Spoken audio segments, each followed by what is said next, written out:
Hey, everybody, and welcome to episode 29 and Action Filmmaking Podcast. I'm Tommy DiNucci, and as always, I'm here with Mikey Messier. I hope everyone had a terrific holiday weekend. We're excited to be here to give you the last and action of the year. And today we're going to be talking about horror icon actor Bill Moseley. Bill is an incredibly talented guy, but not only is he super talented, he's also just a class act, and I'm really excited to talk about him. Actually, we were supposed to do this show back in November, but we went on a little hiatus for my production. Bill's birthday was on November 11th, so happy belated birthday to you, Bill. Today, we're going to talk about some stories of your days on set with me and kind of just give you a little tribute. But before we get into that, Mike, how was your holiday? And what was your feedback on last week's episode about saving Christmas? Hi, Tommy, and everybody watching. Thanks for joining us. My holiday was, pretty good, pretty quiet, to be honest with you. And for the feedback last week, people seemed to enjoy the show, and I think that's a movie that a few people are checking out, Saving Christmas, because it's a good time of year to watch it, and also it's a good movie. It's a fun story. It's good for kids and parents alike. It's not too, as we said last week, it's not a movie that parents will cringe if they have to watch it with their kids. The parents will like it too. So I think people enjoyed the insights and the behind the scenes stories of that episode last week. Yeah, I agree, Mike. Every time I get a chance to do one of these sort of, we call them deep dive. You hear that term all the time. Every time we do a deep dive on one of these movies, it's always great because immediately you just remember so many of these great little moments that happen on a film set because we all know, you're on a film set for 12 hours a day for several days, several weeks, and sometimes all those great little moments can just get kind of bogged down in all of the visual excitement and stress and pressure and all the other kind of I guess you could say you know the side effects of making a movie, the stress and all that stuff, when that's over, it's fun to look back and kind of be like, "Oh yeah, you know what? That was fun and this was fun and that guy was great and I miss working with that person." And so I always love going back and reminiscing on these stories. And for me, it always just brings back so many memories. And I end up, you realize that you almost forget more about these movies than you ever even could imagine, just because, like I said, so much happens throughout the course of a 12-hour day on a movie set. It's insane. Well, I think the kids use the term lost in the sauce. Some of these nuances or, stories, there's so many that happen on a film set. You're right that things that otherwise you might be telling your friends and family about for weeks. Oh my God, this situation happened. When you're making a movie, you don't have time to stop and reflect and say what good, bad, or indifferent, how big of a situation was, because you've got to move on to the next situation. So that's true. It's a more intense style of living when you're actually in the process of filming a movie on set. Yeah, I think the last thing I'll say on this topic is just, it's like picture having like the busiest day you ever had, and then having that day, 20 days in a row, basically, for a Right. month. That's kind of what it's like. So it's easy to forget the little fun things, and that's why these shows are great because we get to kind of bring those back to the surface. So let's talk a little bit about Bill Moseley. Bill Moseley is certainly one of those guys who is a true household name in the horror genre. If you're a fan of horror movies, if you're a fan of the darker films, everybody knows Bill, and he's a bit of an icon, a bit of a legend. I've had the pleasure of not only directing Bill, but getting a chance to see him interact with his fan base. I've done a couple conventions that Bill was also at, uh, and it's amazing to see the reaction of his fan base and literally lines of people coming to get his autograph and check in with him. So he's really made an impact on the movie business. Here's a guy whose career has spanned 5 decades now, which is nuts. It's like he's like sort of like the Nolan Ryan of acting. If you think about it, Nolan Ryan pitched for 5 decades. Bill Moseley, 1980s, 90s, 2000s, 2010s, and now here we are in the 2020s, and he's still getting it done.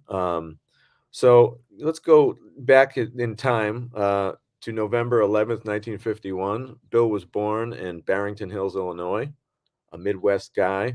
Actually, he was born in Connecticut, but ended up moving to Illinois really, really, early in life. And it's funny because, you hate to judge people, but you can tell usually within the first 5 or 10 minutes of speaking to someone how intelligent they are and just kind of how sharp of a person they are.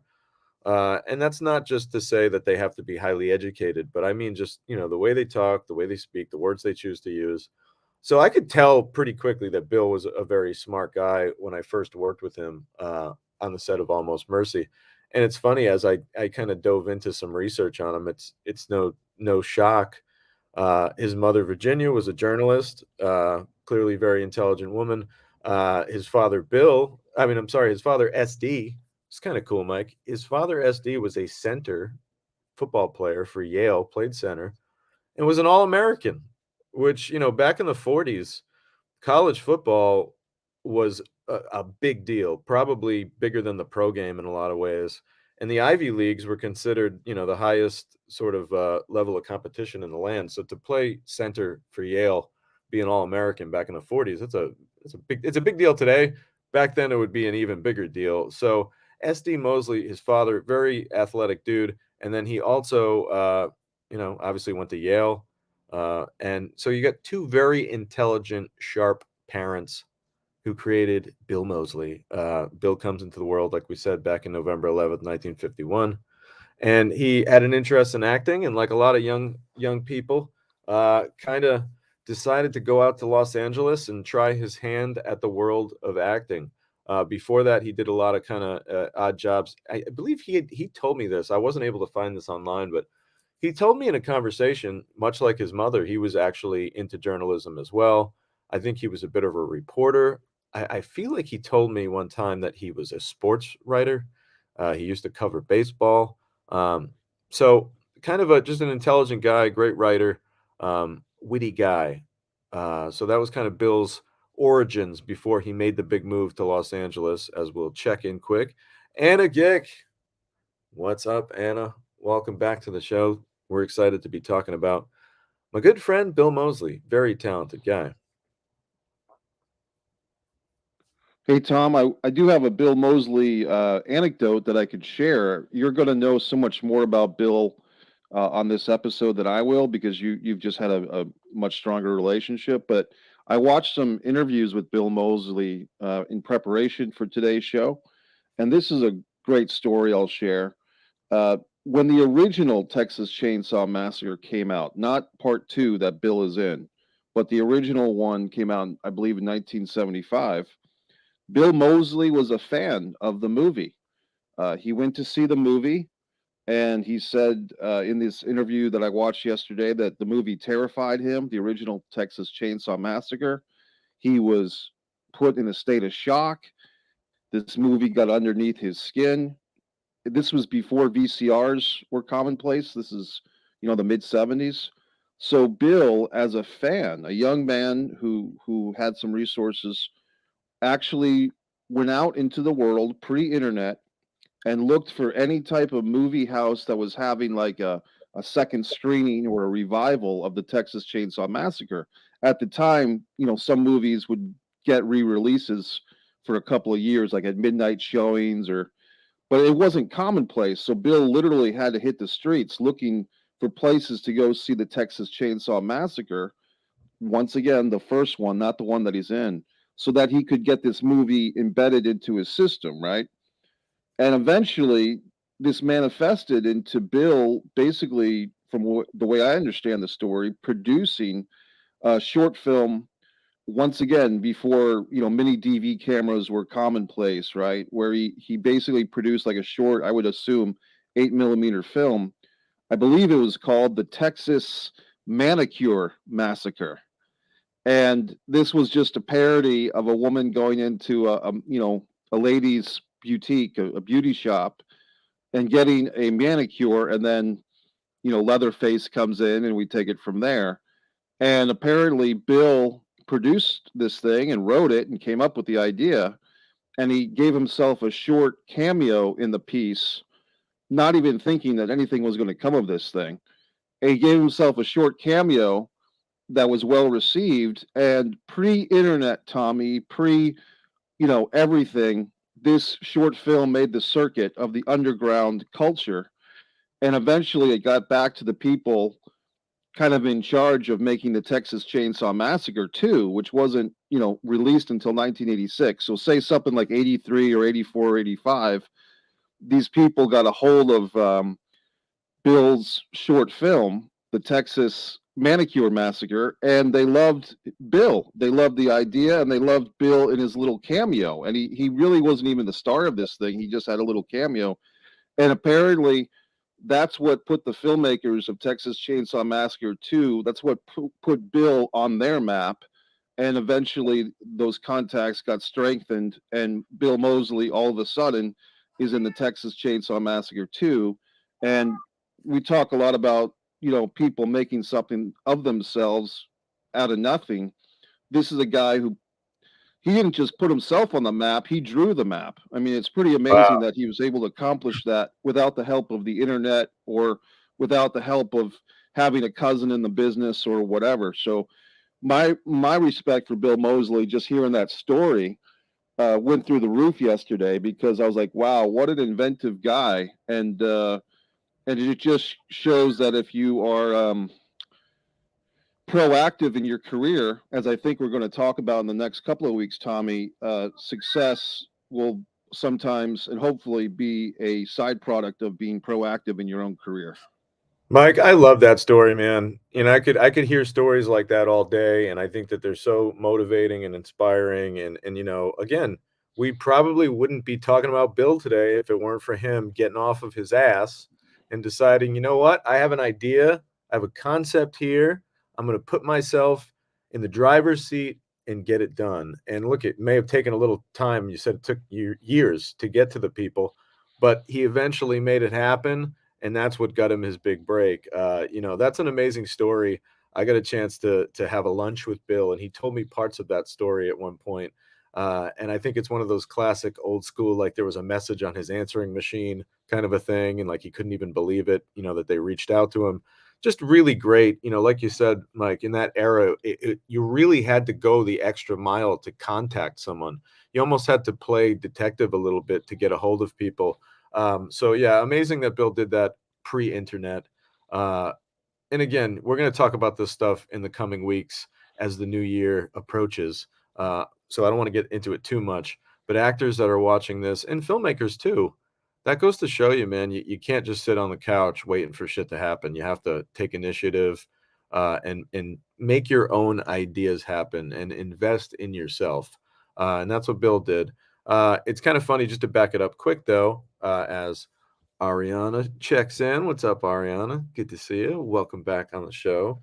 Uh, yeah, it's really funny because Bill told me that his first job in the business as an actor was playing a dead body. He had to play a corpse. And I remember him telling me that he was thrilled to play the corpse. He's in Los Angeles, and everyone's struggling when they first move out there. Uh, he was very excited, and it's all coming back to me, and it's a little foggy right now. And Bill, if you're watching, please forgive me if I butcher this, but I feel like he told me something like they were shooting on a high level in the building, and he took the stairs, and by the time they called him up to set, he had to walk up a bunch of stairs, and he's out of breath a little bit, and he's gonna lay down and be dead. And he's like, "Oh man, I just walked up all these stairs. I'm heaving over here. I'm out of breath. I gotta lay down and be dead now." So it's kind of one of those funny things, like before you got to play dead, don't be getting out of breath and running up a bunch of flights of stairs. But pretty cool that again, if anyone told you today that like, hey, casting company calls you and says, hey, we got a job for you. You're playing a dead body. Most people would be like, not super excited, but not Bill. He was damn happy to get himself on set, and as they say, get his name on the roster. Get a jersey, right? You might be just on the practice squad, but you're rubbing shoulders with all of the the real players, and you're on the field. So even if that means you're literally laying on the field dead, you're still on the field. There's another little acting tip. There is no such thing as a small part because you just never know what it could lead to. Um, we talked about a little bit about his character in Chainsaw Massacre 2, Chop Top. Chop Top is a character that was kind of, uh, put together for Bill in Chainsaw Massacre 2, which, if you don't know it, this isn't a horror podcast, but if you don't understand the cultural value of the Texas Chainsaw Massacre, you really should check the movie out if you haven't seen it. It truly was, it's considered to be like one of the first really mainstream and widely known kind of slasher movies. If you haven't seen it, you've probably seen Leatherface before. He's a guy with a creepy mask and he's got a chainsaw and he wears like a butcher's apron. Very iconic character. Up there with the likes of the Jasons and the Freddy Kruegers and the boogeymen, the Mike Myers of the 80s.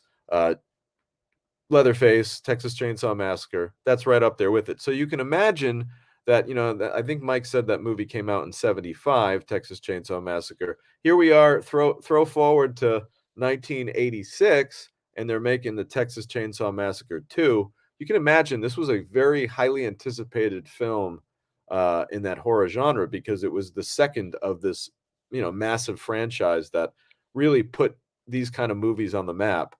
So the fact that Bill was in that, very big deal.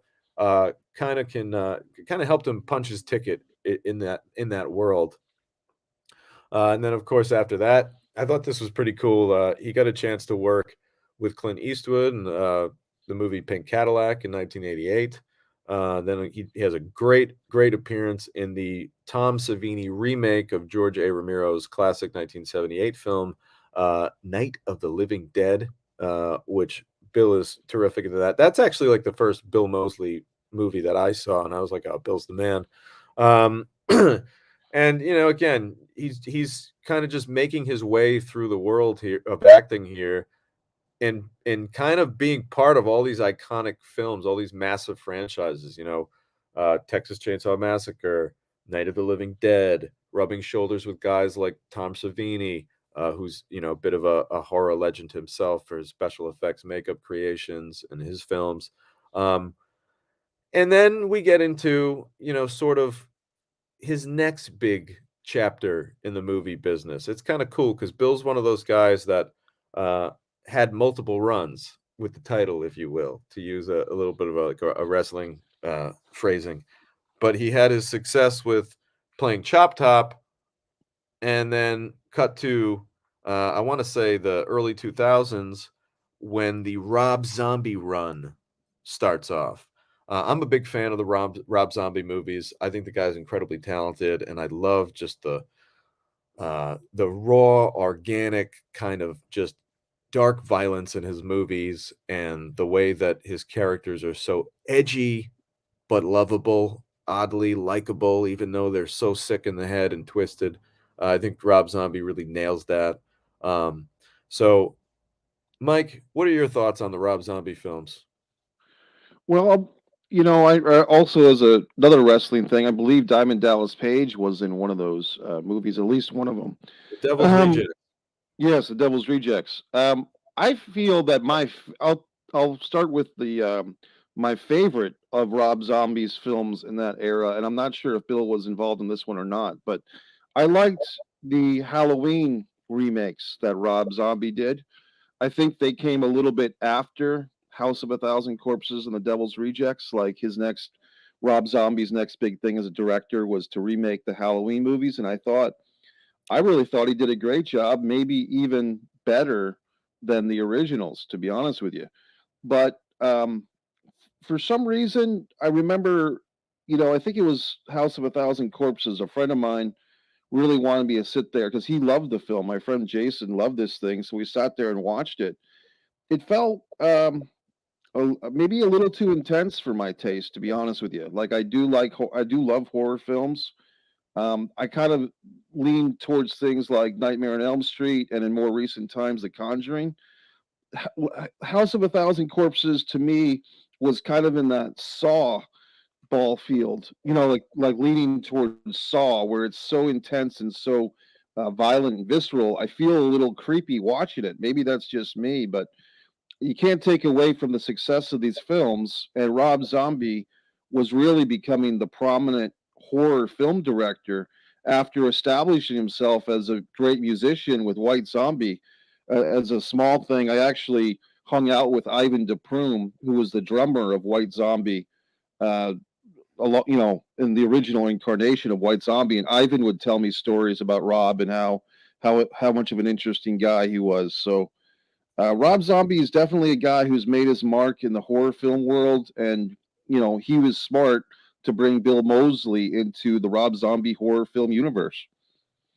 Absolutely. Brandability right there. You can kind of stamp your label to the old school horror fans that love the movies like, we talked about earlier. Obviously, you know, Chop Top, a lot of fans. He said to himself, you know what? Let me get a little bit of that Chop Top burn into my films. And then, like you said, Mike, just to answer your question, Bill did have a cameo in Halloween. He's in House of a Thousand Corpses, where we basically meet the character Otis, which he would really get a lot of acclaim for. Personally, that's my favorite character that he plays, aside from, of course, the characters in my movie. But the Otis character is just a very, very brutal yet lovable, oddly sickly, twisted, lovable guy who really just is the devil incarnate. I mean, he's kind of like the walking, talking devil. He's a sick, sick motherfucker, which is kind of funny because Bill is such a nice guy. But it's interesting when I first saw the Otis character, like in previews for the Devil's Rejects, and in of course, House of a Thousand Corpses. I didn't recognize that it was Bill Moseley because, he's got this long gray hair. It's kind of like thinning. He just looks like he's been through the ringer. He's shredded. Bill got in really great shape. Bill's a bit of a fitness guy. So Bill got himself in really good shape for this role. Kind of jacked up guy. Jacked up, scary looking guy is what Otis is. He's definitely not one to be fucked with just by looking at him. I always love when actors are able to not only get into the character mentally, but really change their appearance to the point where like you don't recognize them. To me, that's like, one of the true chameleon aspects that all actors should strive to have, the ability to when I see you in a performance, I'm like, "Holy shit, that's you. I didn't even notice that was you." Like you're you're you're moving your face in a different way that I've never even seen. Bill definitely knocked it out of the park with Otis. And it's kind of interesting too, Mike. We've talked about this on some previous episodes. I think we got into this. If you go in the back episodes and listen to our horror movie episode, the horror convention scene really just exploded around this time. Timing is everything in the business. We've heard that. You hear that in business. You hear that in entertainment. You hear that in love, in relationships. Timing is everything, right? Bill got, great he benefited from great timing where like right in that era that, late 90s, early 2000s, and then really in like the, I'd say around like '05 to '10. Wow, the horror convention scene is like exploding now. And suddenly you've got all these conventions popping up all over the country. Every major state is holding a big horror con of some kind. And now, well, guess what? Rob Zombie's like the hot new thing in horror. Bill Moseley's right in the middle of that playing Otis, and it's a ticket to the HorrorCon right there. And I remember Bill was doing, he still does a lot of conventions, but this was the time when that really started to take off. And I think it helped his career, across the board. Obviously, the more exposure, the better, and the chance to actually interact with your fan base and uh, get to have that kind of one-on-one connection with your fans. That's a really cool thing. Bill definitely benefited from some really great timing with all these Rob Zombie movies coming out right around that time. That kind of puts us towards the area when I get a chance to work with Bill right around that time frame. Ariana checks in and says, definitely my goal to be a chameleon. Actors who can do that, in my opinion, are the cream of the crop. Yeah, no question about it. I mean, it's fun to see. We look forward to that. Actors that come to mind that can do that. The Tom Hanks type characters. Who loves to play different types of characters and different voices and different accents, and it's always great to be a bit of a chameleon when you're trying to portray different characters. Tom, you were definitely a chameleon in Mary Xmas. Thank you very much. I appreciate that. It's funny you mentioned that. I remember sending a pic to my mom, and she kind of like shrieked a little and didn't recognize me at first. So if you can fool your mom, then you can fool anybody. Well, Um, shout out to your mom just celebrated a birthday in December, so for your mom Marie and for every December birthday person, sometimes they get overshadowed by someone else's birthday in December. But shout out to Marie Danucci and everyone who had a birthday in Christmas time or December time. Oh, thank you so much, Mike. Shout out to Marie. It was really great to celebrate with her. And Marie is also a watcher of the Ant Action filmmaking podcast, so she will see your birthday shout out. We appreciate that. Thanks for watching, Mom. Appreciate that you don't comment in the feed. That would be very embarrassing. Um, Hey, all right, Tom, let's Tom, go ahead, Mike. I wanted to just expand on what you were saying about the horror convention circuit, really as a Yeah, go ahead. way to encourage anyone that hasn't been to a Rock and Shock in New England or in Florida. There's a bunch of horror cons, and sometimes there's also like a mix of horror and sci-fi or fantasy cons. There's different cons that come up, but regardless of there's so many high quality ones. If you just kind of go on Facebook or go on the internet and just do a little research, you can find the cons, the conventions in your area. I'm not a huge con guy, Tommy, but the ones that I have been to, including seeing one of your first film appearances at Rock and Shock, a decade ago, I've enjoyed them. And I went to one in North Carolina where it was a horror film convention, but they brought in Carl Weathers. And of course, at the time, this was right before pandemic era, like literally a week before pandemic in February of 2020. Carl was big because of the Star Wars spin-off TV show. But I was there because this was Apollo Creed, and I'm just sitting there watching Carl Weathers talk about his whole career with about 300 other people, and I Yeah, I, I loved it.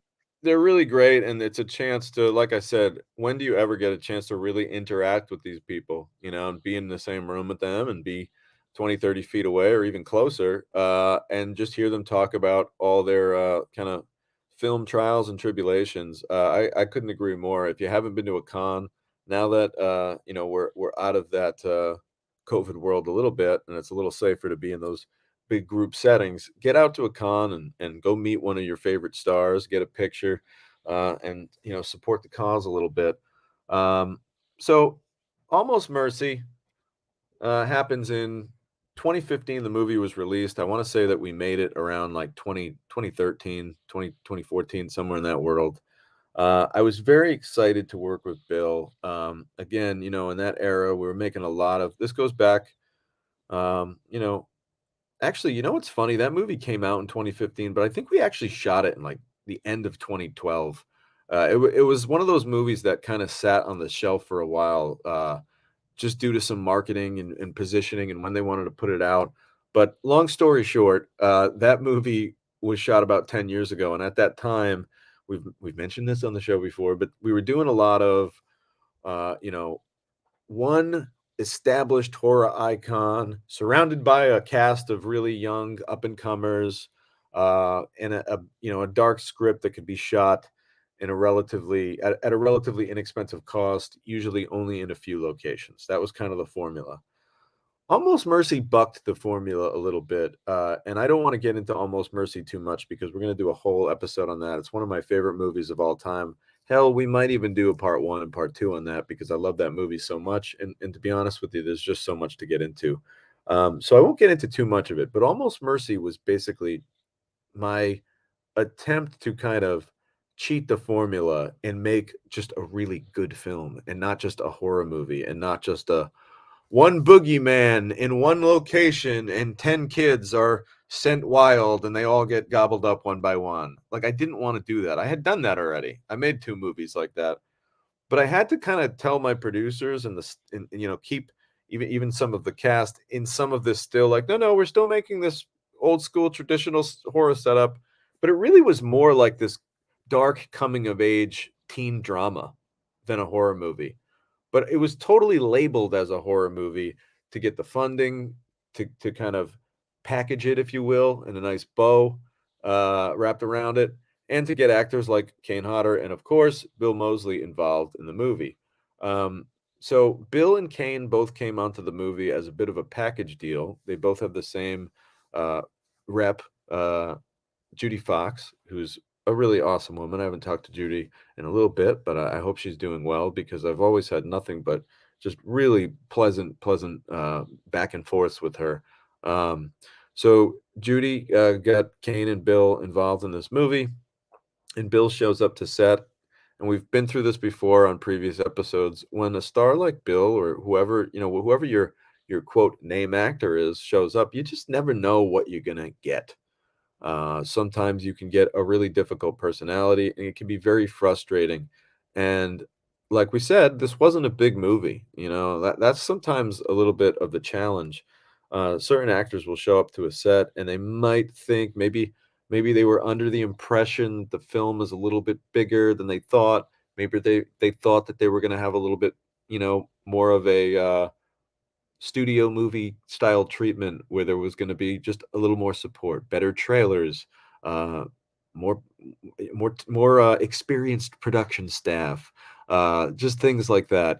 Right down to hey, how come I have little sides? I want the big sides. Print me up some big sides right away. I can't even fucking see this. Like you never know what you're gonna get. I was very, happy to see that Bill right away, like I said, just an intelligent guy, incredibly classy, and just exciting to work with, and kind of wanted to converse with me about the character that he was playing, Pastor Johnson, who, again, without getting too much into it, Pastor Johnson's a man of the cloth with a deep evil secret. He's obviously a pastor and kind of has this whole town whipped into a bit of a frenzy, a hootenanny, as they say down south, over some certain moral issues that are happening in the town.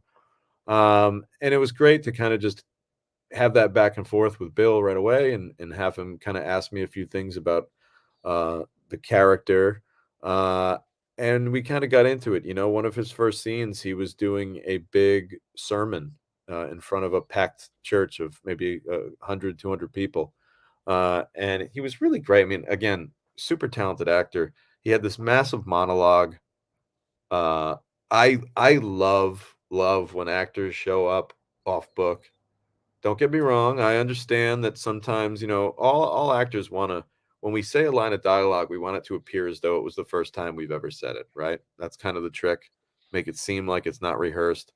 So I understand that there are some actors out there that want to not memorize the text, and they kinda wanna just look at it quick before and then have it come out as they would say it in their organic life. Well, again, that can take time, and we don't have time on these small movies. And uh, I prefer the style of know the text, memorize it, and then kind of just drop it off. And yeah, we can still be in the moment and free to try new things. And that's kind of how Bill's style was. Bill was off book. He had this monologue down cold, literally gave a sermon to a massive church. I don't ever remember him flubbing a line. It was just dynamite the whole time. And what I remember about Bill was, and if you watch the scene, it's really great. Any actor can get on a pulpit, literally, and just start screaming, right? And just be up here and the energy be so high. And yeah, that's cool sometimes.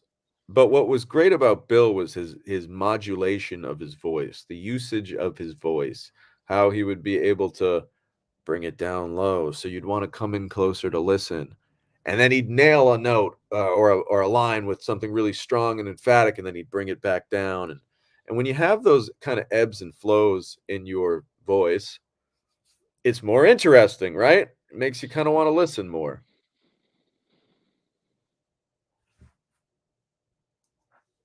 Yeah, that's true, Tommy. And it makes me think of the once again the pro wrestler Jake the Snake Roberts did that with pro wrestling. Instead of the point to the camera and scream and yell and I'm going to break your neck, brother, Jake the Snake would sometimes whisper his Right. promos, and that is why people still 30 or 40 years later still talk about the career of Jake the Snake Roberts because he worked with levels. He played with levels of his volume. Yeah, there's just again, there's nothing worse than a one-noted actor who's just screaming at you the whole time. Great voice modulation, ability to kinda, like I said, memorize this amazing long monologue, literally a sermon, and get it together with great emphasis. And I remember that whole audience of extras, background actors, was they were just like, you know, they were, kind of just watching the sermon, they were in it, nobody was bored in that church. They were all very much engaged, and, again, that's in Almost Mercy, you can check it out. Um, Ariana says, "Yes, definitely the use of voice as storytelling too." Yeah, exactly. Nobody wants to listen to it's hard to listen to important story points if they're just being screamed at you. Another cool thing that we did in Almost Mercy was we actually had a flashback to the 1890s, to the Mercy Brown tragedy, which, again, on the Almost Mercy episode, we'll get into in detail. But Mercy Brown was basically one of the first American vampire stories. So basically, Bill plays in a flashback scene a turn of the century vampire hunter. And it was a really cool scene. We laid some hair in so that he actually had facial hair in this particular scene, which was really cool.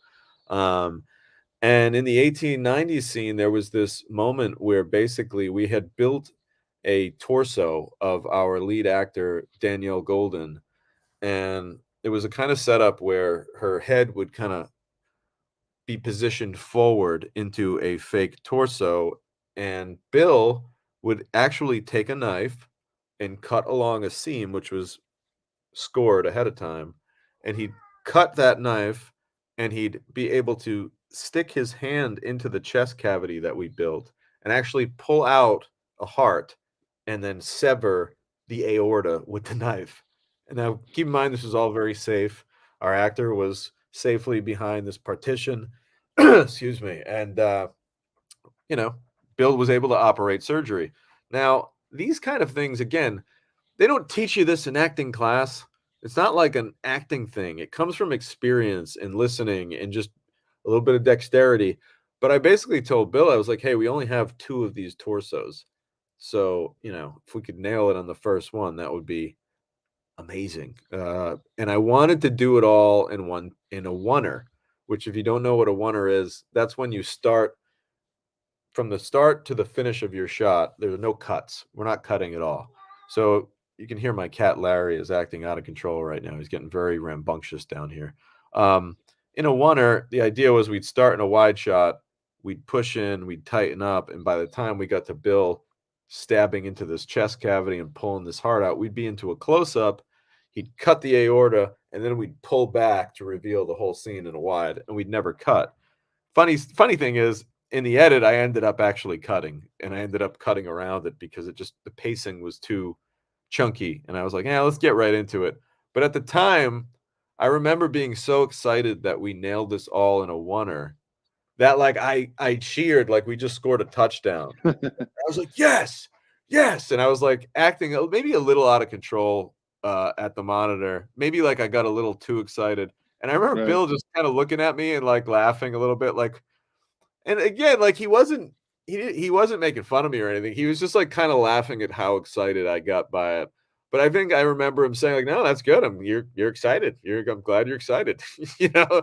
Um, so it was kind of funny, At the time, I had only been directing movies for a couple years, so I was still pretty green. So maybe I was a little embarrassed for cheering to that extent. But hey, man, I loved the shot. I was excited with what we did and the work we were doing, and everyone's joint effort to make that shot happen.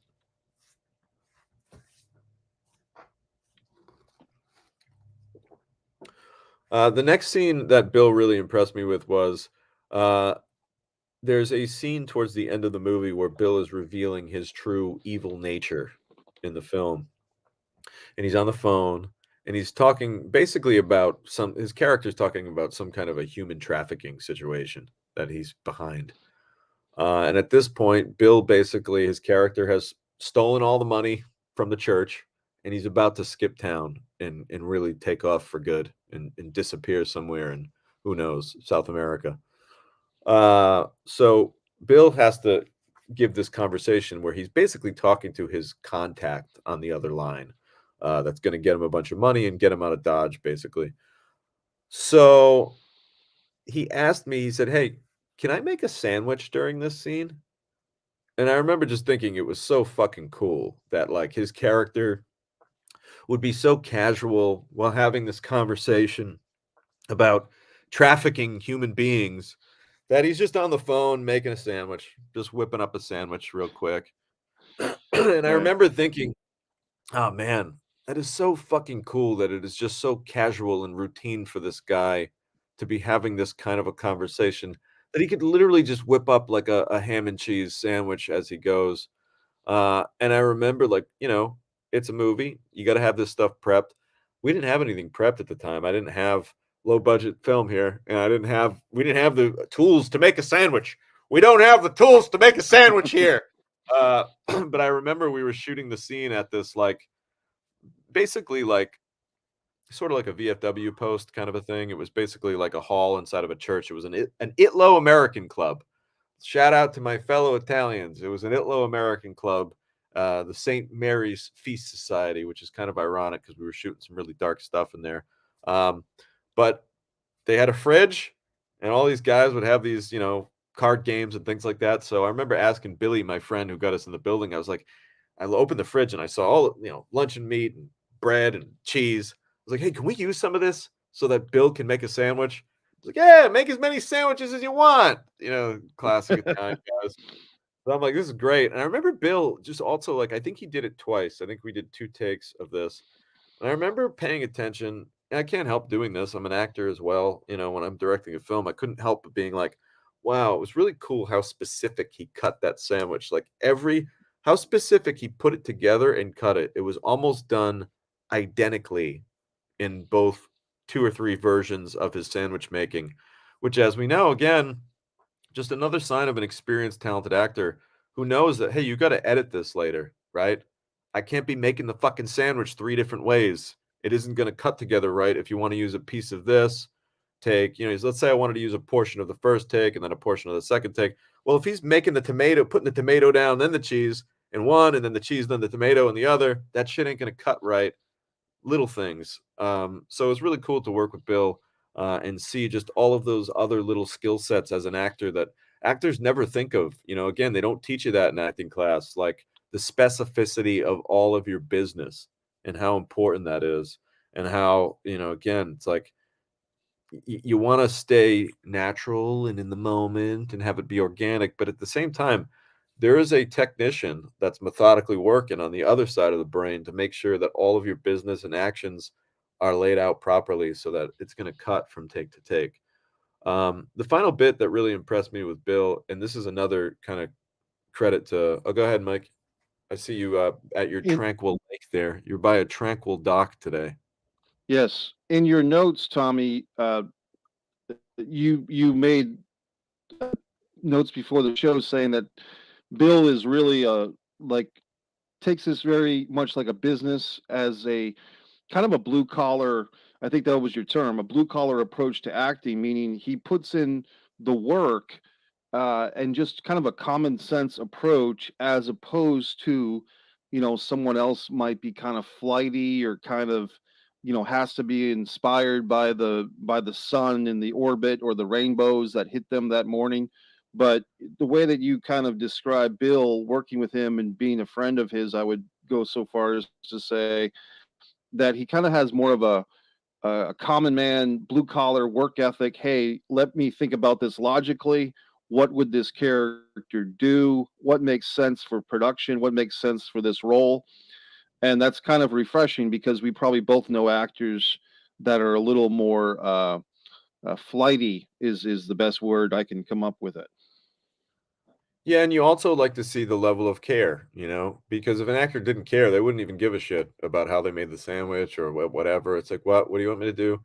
And I've, listen, I'm not trying to, I'm not going to be specific with anyone, but I've seen actors come on and almost in your mind, you're like, they know that this isn't going to work, and they're kind of just doing this because they don't care and they just want to get out of here. So you love to see that level of attention to detail by your number one talent on the call sheet that day. I mean, it's a great example for everybody else who's working that day. It's kind of hard for anybody else to have an attitude when the most talented and recognizable name on set is doing everything like a team captain should be doing and being a great example for everybody else on set. Another cool thing to show Bill's experience, again, we've talked about the horror icon that he is. Obviously, he's had to work with a lot of horror rigs and effects. I love working with practical special effects. We've talked about this before. Practical effects mean they actually happen. We don't put them in later in post with CGI. So for Bill's final parting scene in Almost Mercy, spoiler alert, he actually gets an axe thrown at his head by one of our main characters. Uh, and I remember it being one of those things where, again, it's a whip pan. Our actor, Danielle Golden's going to whip this axe into his head. The axe is already going to be set in his head. So when we whip the camera over to Bill, he's already got the axe in his head, but with just a slight tilt on his part in the acting of realization of, oh my God, I have an axe in my head, the blood starts to drip and then he drops. It's got to be very much by the numbers because it's like, all right, on action, the camera whips, you get hit, you do your little nudge move, then the blood trickles, then you drop. And he just nailed it. The first take. And again, this was one of those things where when you're making these, low budget independent films, you're always racing the clock. You're always like, we only got 2 or 3 shots at this, and then the rig will break, or we don't have another. It's a foam axe. It's going to break off eventually, whatever. So again, he really helped out the production by not only turning in a terrific performance, but getting it in the first take, listening, to the special effects coordinator in terms of exactly how it had to be done, paid attention, and I'm sure this is not the first time he's had some kind of a very specific practical special effects rig on him. So he just knew what to do, and it was just great. And he had this moment of realization when he first gets the axe in him, where it's almost like I remember us talking about. It's like, the synapses in your brain might be still firing for like a split second or two, even while the axe is lodged in your fucking head, and you're still kind of, the lights are still on for a second, and then he just drops. And it was awesome. Again, what makes films, for me at least, what makes films so terrific and memorable are all these little details. It's a collection of literally thousands of little methodically laid in details that make a film great. And it's just nice to see an actor like Bill really gives a shit about those details. Yeah, that makes you feel good as a director, and you were, I would guess about 8 or 9 years ago, you were doing Almost Mercy, Tommy. So having a guy that's established like Bill kind of work with you and listen to you and respect the process and bring something to the table. And when you were telling that story earlier about how you were kind of, pounding your fist and so happy when that shot came off and Bill kind of gave you a laugh, he's definitely not laughing at you. He's kind of laughing in appreciation of your youthful enthusiasm, for lack of a better term. And, in the film world, Tommy, that type of enthusiasm is contagious when a director, especially, is in a good mood or a good place. That typically makes actors feel more assured. I mean, there are some stories of directors that are a little bit off their rocker. I'm even thinking of the great Alfred Hitchcock, and they still make great movies. But I think in this day and age, it's always better to have a level-headed, enthusiastic director at the helm of a project because that's just going to make things so much easier and better for the most part. Well, I appreciate that, Mike, and I think when you have level-headed talent on set like a Bill Moseley, it makes it a whole lot easier for the director to maintain that kinda even keel throughout the day because, in the back of their head, they're not thinking like, "Oof, walking on eggshells for this person." They might if I say the wrong thing or ask them, to give them the wrong direction, they might scream at me or something crazy like that. It's hard to listen, I've been screamed at before by actors, like, certain people can work with you differently, and listen, I'm the kinda guy who I played football as a kid, I've had tough coaches my whole life. I don't mind getting yelled at, I can get yelled at, and I'm not gonna have a boo-boo face all day, I'm gonna get the job done. So, like, I can handle that too, go ahead and scream at me all you want. All I'm saying is it's an awful lot easier to do your job when everybody is as relaxed as a guy like Bill. And listen, sometimes being relaxed gets mixed up with, uh not caring, and that's not the case either. It's relaxed and kind of just I would use the term in control, of what they're doing, so it doesn't need to get all crazy ever. So about a year or 2 after we did Almost Mercy, I end up going to Los Angeles for the very first time to make a movie. I get a call from producer Richard Switzer, who it's kind of funny, I literally just directed a movie for Richard Switzer a few weeks ago, movie called The Collective starring Don Johnson, Ruby Rose, Tyrese Gibson, and of course our star Lucas Till. Um, that movie will be coming out sometime in 2023. So I still work with Richard to this day. He's one of my closest friends on the planet. And Richard called me out to Los Angeles to work on a little kids movie called Arlo the Burping Pig. Listen, wasn't really within my wheelhouse, but at the time, I was so excited to get together my friends because I got to shoot it with my DP Sam Eilertson and my production designer John Del Ponte, and close friend Robbie Savage, who was doing DIT at the time. We all piled into a plane, flew out to LA, and made that movie with Richard. David Gear was in that movie, like even Nick Principe was in that movie because he was living in LA at the time. This was a really fun movie for me. And I remember when I got to LA, this was one of those deals where, and we'll do a whole Arlo the Burping Pig episode. That one's actually going to be really funny when we do it. But I remember getting out to LA. We didn't have much time to prep. I think I prepped this movie in literally 4 days. And I remember Richard saying, "Hey, we'd really love to get like one more name in the movie. Like, who do you know, like in LA? Like, is there anyone you think we can call and come in?" There was this little part for a realtor, basically the guy who sells the family their house in the beginning of the movie. And I said to myself, well, let me think. I was like, Bill Moseley's in LA. I was like, that could be kind of interesting because he's like not really traditionally known as the kind of guy that would be in a little kids movie. It's maybe Right. different. Like who knows? Maybe you'll get a whole new different set of fans to pay attention to this movie because he's in it. And for Bill, maybe it's going to be an interesting role for him to play because it's kind of a part that he doesn't usually get to play either. Um, so Richard said, "Yeah, let's give it a shot." Richard got in contact with Judy Fox. A deal was made, and I want to say Bill only lived like 45 minutes from set, which in LA it seems like everything's 45 minutes away. So really, that's just like a standard drive in LA. In Rhode Island talk, you could literally drive in and out of our state and be practically in Boston. But in LA, that's like literally going down the street 45 minutes. So Bill shows up. He, as they say in the business, that's called a self-report. Drives to set himself.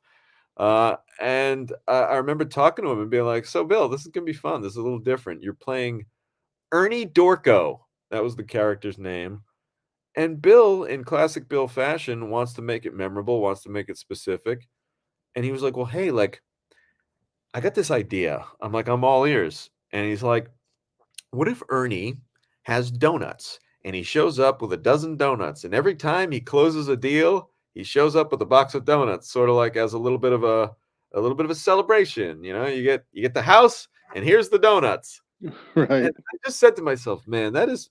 adorable and funny and cute, and it's a kids movie, man. So, like, right there, like, goes to show you Bill's mind. He's thinking fun, he's thinking and then, of course, in the scene with the family, you know, he's got the kids there, and he's like, "Hey, kids, you want a donut?" And, like, it's a funny moment and a really, again, memorable bit. So I remember going to my production designer, or actually maybe it was just, he might have been the prop master on this. Shout out to Alex Napawaki. Uh, and he was like I was like, "Alex, can you go get" I go, "Bill, what kind of donuts do you want?" He's like, "Oh, like, old fashioned." And I was like, "Okay, great, awesome." Alex goes out and he gets a dozen of old and I'm now everyone has a different idea of what an old fashioned donut is apparently.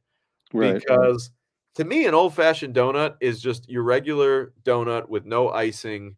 It's kinda like the donut flavored donut, if you will. Just like Right. if you were to remove all icing, just a donut.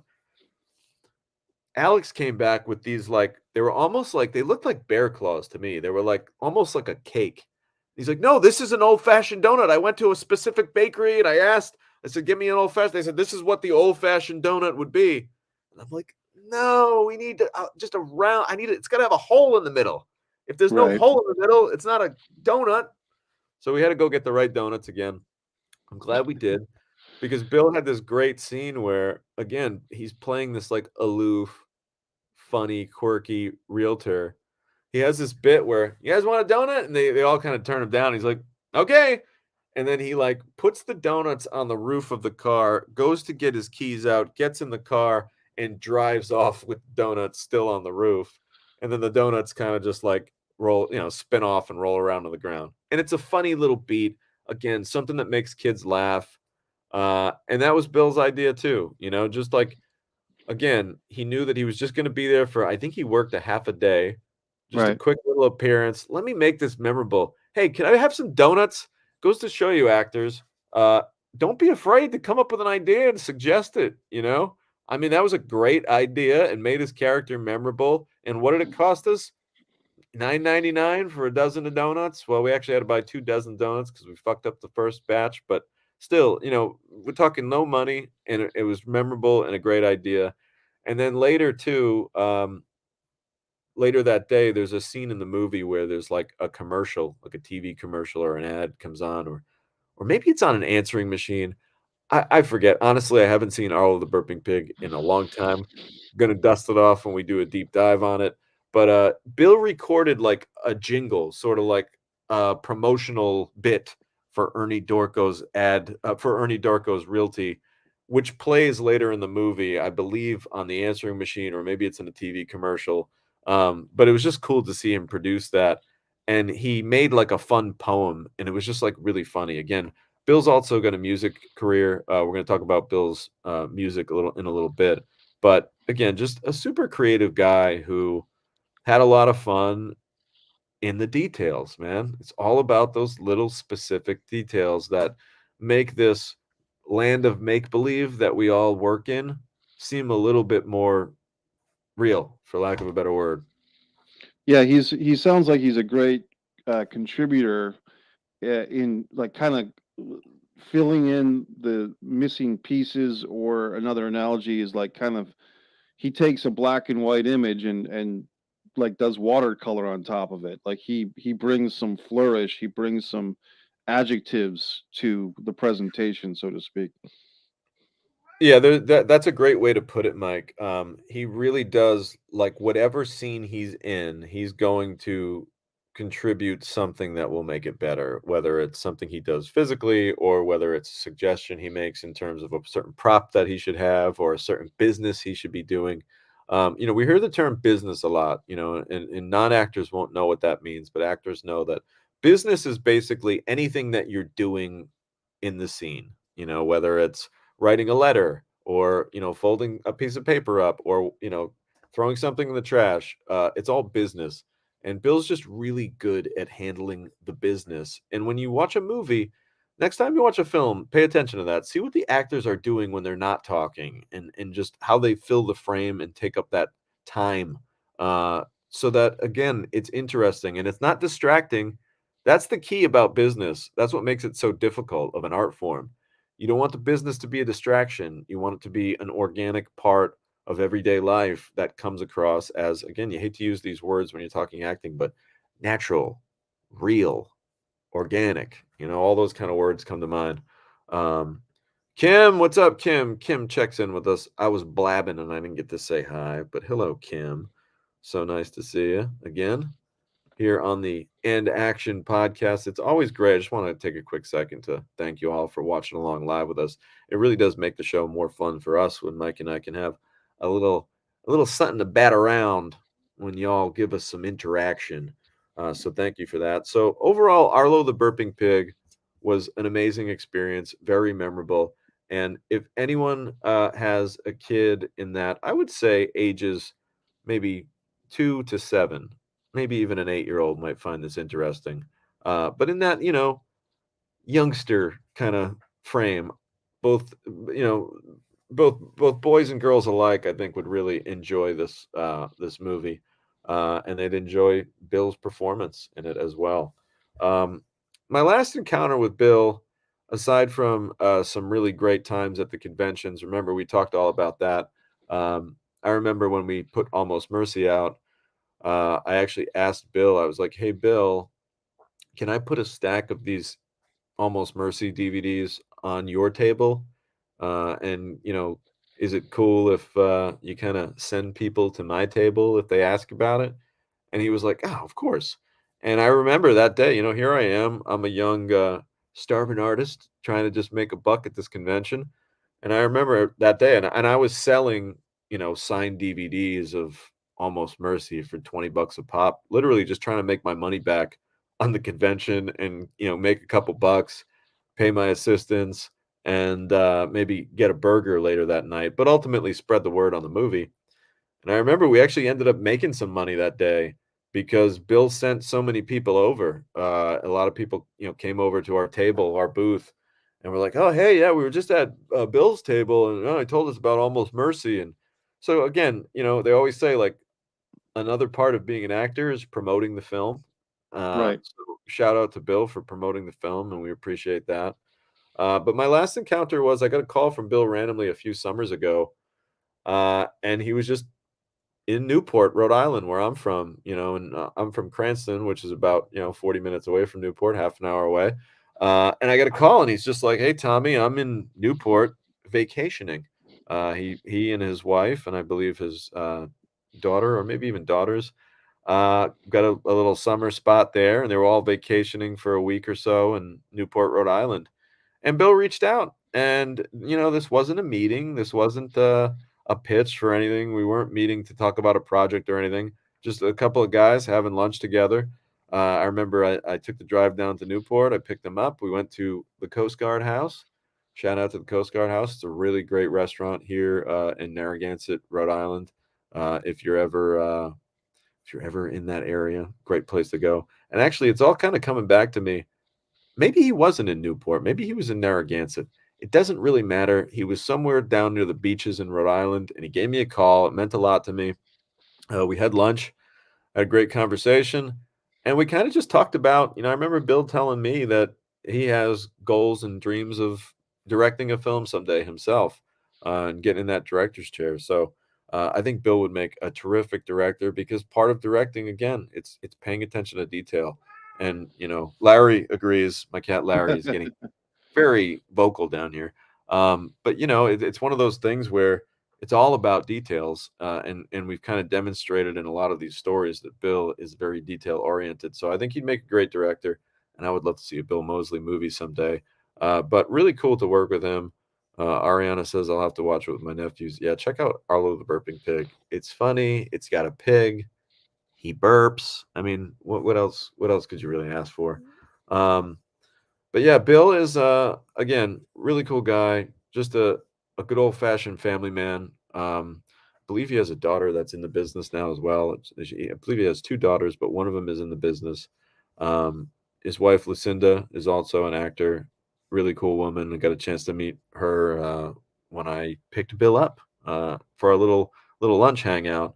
But yeah, Mike, just to kind of wrap it up on Bill, I think Bill's one of these guys who's just stayed really humble and active over the years.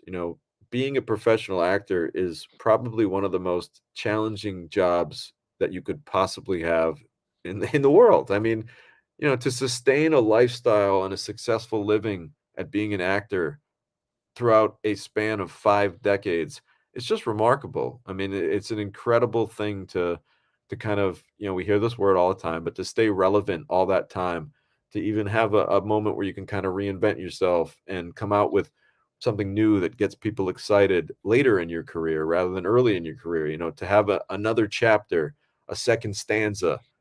These are all just like really great attributes of a humble, hardworking, talented actor, and that's what Bill is.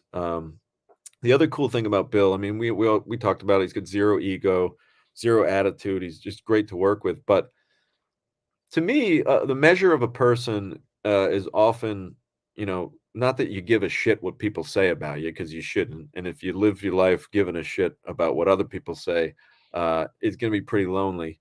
As they say, like, what other people say about me is none of my business. You ever hear that quote? It's a good one. Yes. But every time I've mentioned Bill Moseley's name to another, quote, name actor that I work with, or if it comes up in passing, because everybody knows everyone for the most part, right? Everyone says the same thing. Oh, Bill is an awesome guy. He's super talented. Love working with Bill, or Bill's great. Like nobody has so much as the slightest, foggiest crossword about Bill.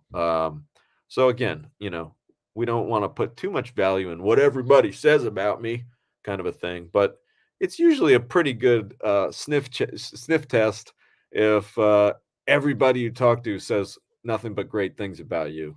It's kind of hard to fool everybody. Yeah, Tommy, that's a balance there, but for not just actors, but for anybody in the world. It's like how much stock do you put in other people's opinions, as opposed to what you think of yourself? But at the same time, if you especially if you're in the public eye type of business, like filmmaking or acting or entertainment, singing, uh, how can you not have some awareness of what people are thinking or saying about you and how that affects your own individual business, and so for a guy like Bill, who from all that I've seen and all that you've, he's really had a very grounded personal life. He's never had any type of crazy controversy or never tweeted something silly or that offended a bunch of people.